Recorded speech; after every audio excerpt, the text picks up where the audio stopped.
For more than 4,000 years, the Great Pyramid of Giza has just sat there. It's a monument we all think we understand. But what if its real purpose has been hiding in plain sight this whole time? We're going to dig into a really wild theory today, that this was never a tomb, but a machine. Just asking that one question, it changes everything. It forces you to look past the history books and actually see the structure for what it is. An absolute marvel of engineering that honestly doesn't really add up in a lot of ways. So let's look at the evidence together. Okay, so let's start with the big contradictions about the Great Pyramid. The things that make it so weirdly different from pretty much every other ancient Egyptian structure we've ever found. First off, you just have to wrap your head around the scale. We're talking about 6 million tons of stone. 2.3 million individual blocks, all meticulously cut and placed. The logistics alone are just insane, which tells you this thing had to have been built for a massively important reason. But it's not just big, it's perfect. And then there's the alignment.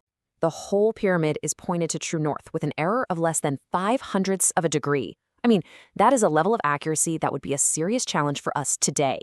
With all our modern tech, this thing wasn't just built, it was engineered on a whole other level.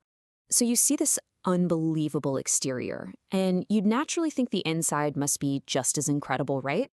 You'd expect this treasure trove of history, art, maybe some royal artifacts. But what's actually in there, well, it's just profoundly strange. And here it is, the core mystery, plain and simple. You look at a typical Egyptian tomb, and it's practically screaming history at you.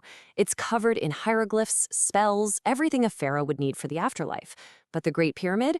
It's completely, utterly silent. The walls are totally bare, it's sterile, and right at its heart, there's nothing but an empty stone box.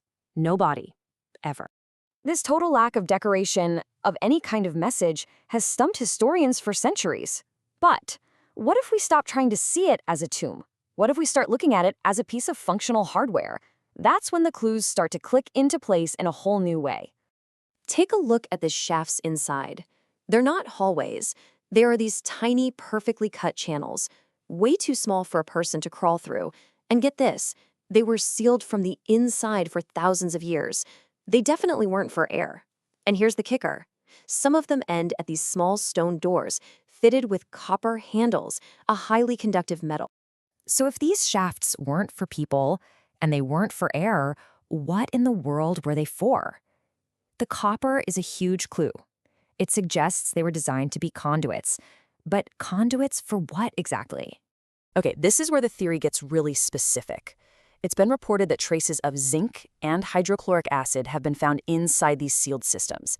Now, in chemistry class, that combination is a pretty famous recipe for a very powerful reaction. And what does that reaction make? Hydrogen gas.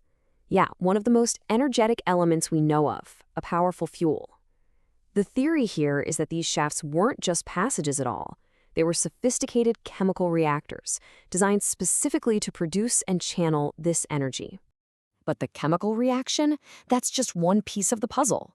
The very stones the pyramid is made of might have played an even bigger, more critical role in this ancient machine. See, while most of the pyramid is limestone, the inner chambers, especially the one they call the King's Chamber, are built from solid granite. And that was not a design choice. Granite is packed with quartz crystals, and that material has a very, very special property. It's called the Piezoelectric Effect.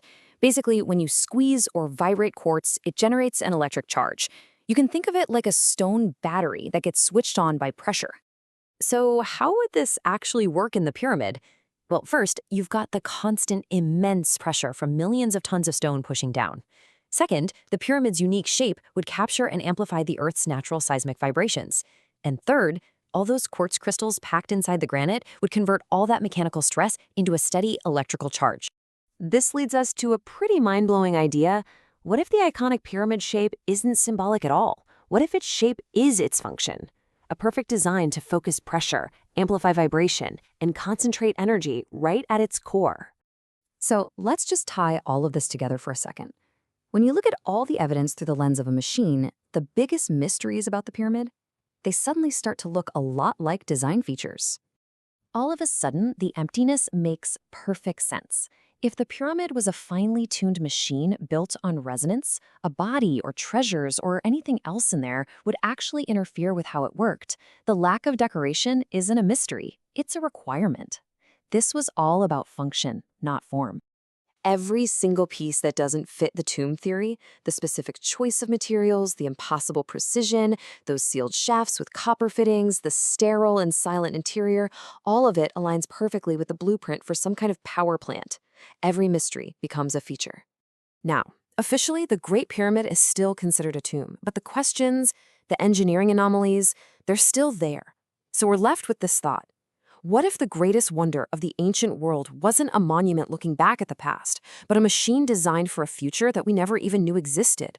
A machine whose true purpose we are only now, maybe, beginning to understand.